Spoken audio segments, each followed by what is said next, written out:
What's up, YouTube? Welcome back to part 3, XL125 build series. Today, we're going to be installing these meaty boys on this 125 and show off a bunch of new parts we picked up. Hope you guys enjoy. Well, what do we have here? Here's that front rim you guys just saw in the intro. This is an 18-inch front rim. We are ditching the stock 21-inch front rim for this 18-inch off of a, I believe, 74 or 75 XL125. Not 100% sure if this was swapped or came stock on that year, but I ended up buying this wheel secondhand, painting it, and then mounting this 4.0 by 18 IRC front tire. Over here is our forks from last video. I managed to paint these, clean them up. I installed these fork boots to give it the look we're looking for. These are actually off of a XR100, a newer model. And we have another 4.0 by 18 tire that is going to go on our rear. Over here we have a bunch of other new parts. Let's start with our replacement seat. This is going to give us that scrambler look we're looking for. Over here we have a set of ODI grips, a 6-volt battery. Looks like we got front brake and clutch levers, a license plate, light and mount, an air filter pod, because we will be ditching the stock air box. Down here we have a fuel valve we'll need, an ignition and helmet lock. We were missing our stock ignition and the helmet lock didn't have a key. Over here we have our 428 gold chain and a set of front and rear JT sprockets. I'm not 100% sure on the fitment of this one yet. This says it would fit newer XLs around 1980, so we'll have to see if that fits. Up here we have a tube for our rear tire when we go to throw our new tire on. A set of MGO foldable mirrors. And lastly, we have some rust remover for our gas tank and tank sealer once we remove the rust. With that being said, let's throw our front forks and front wheel back on the XL.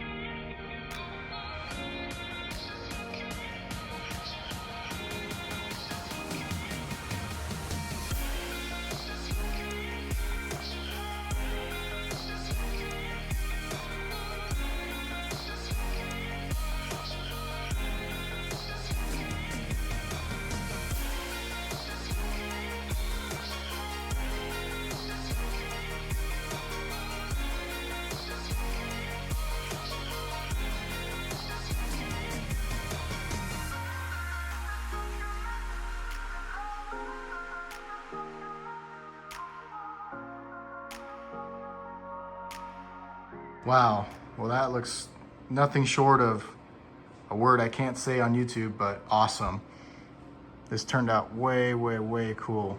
You can see we have just not even a hair of clearance between the tire and the fork, but it spins and clears. I still have to safety tie these boots up and reconnect our brake and speedo cable, but I'm super stoked on how this turned out. We are now going to move to the rear of the bike. We're going to go ahead and remove our rear wheel, paint it, install our new tire, do some gearing changes, and I think this thing's going to come along nicely. All right, we have the bike jacked up with our center stand with the rear up in the air, and I'm going to start with removing our chain and sprockets and then our rear wheel, since we have access to all of it. I'm going to start with removing our front sprocket cover.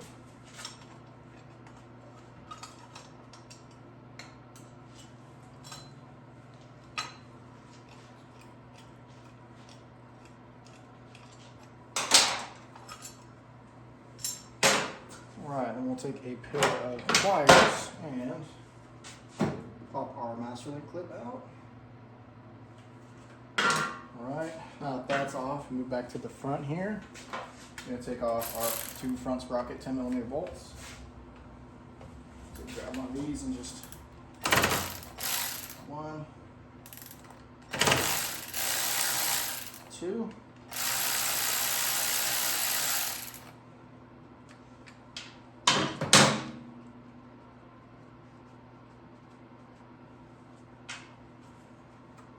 Take this little center clip out, only comes out one way. Alright, now push our link out, drop our chain, pull it through. That will be going in the trash. Slide our front sprocket off. Like so. And now we will do our rear sprocket. We will grab a punch and a hammer to remove our little locking tabs.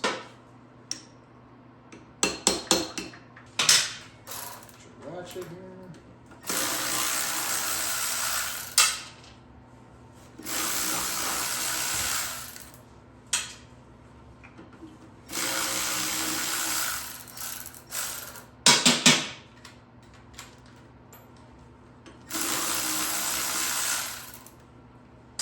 Alright, those are all off.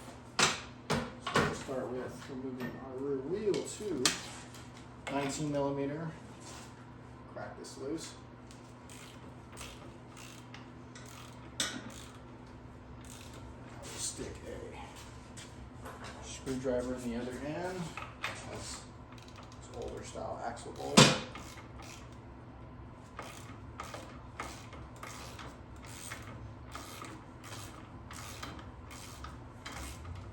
I've already loosened the exhaust to give me room to slide this bolt out.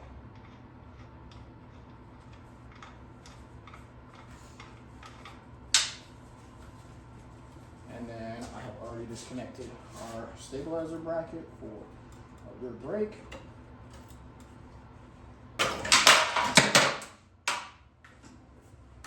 There we go. Roll this out here with our drum. I will get this wheel painted, get our new sprocket swapped over and tire swapped over.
Oh, we got our wheel painted, we got our tire mounted, and we got our sprocket bolted up.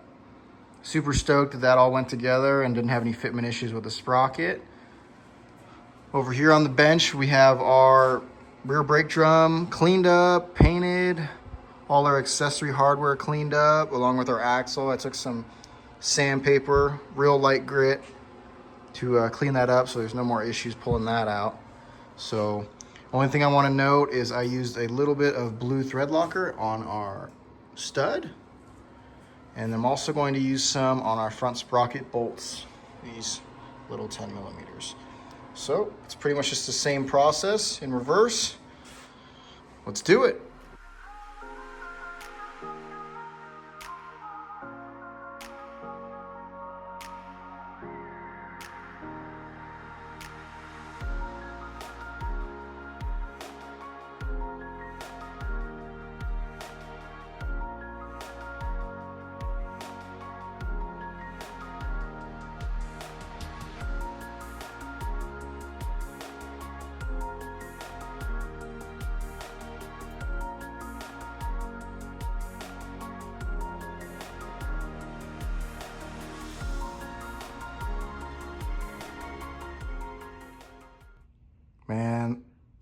These black wheels really changed the look of this thing.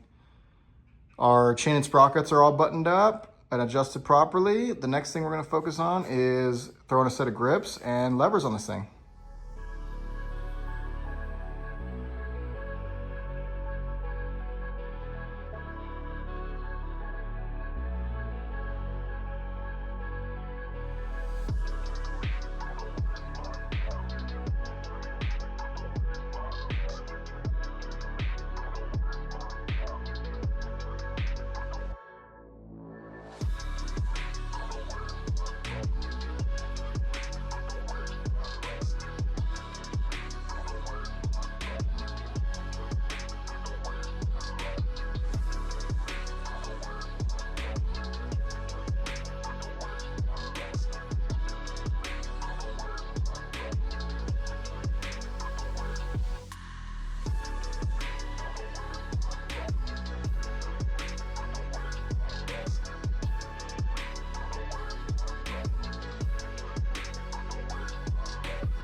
Got our grips and our levers on both sides here.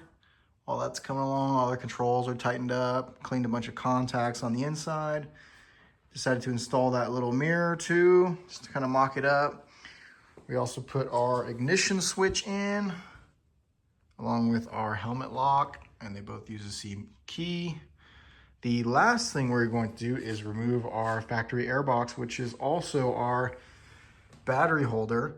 We're gonna temporarily remove that just to install the pod filter, and I'll figure out another way to mount up this battery box. Let's get to it.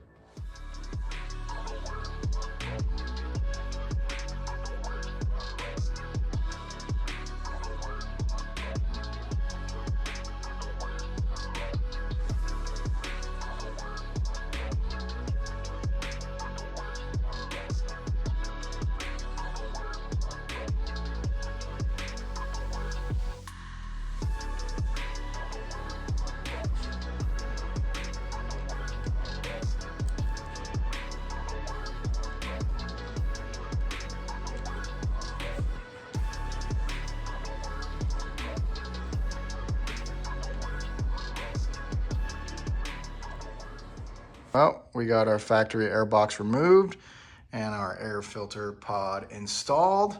A lot more room there now. Here's a little side shot. It's really coming along, but that's going to conclude it for today's episode. Stay tuned for the next episode. We're going to keep chipping away at this thing. And until then, everybody take care, and I'll see you in the next one.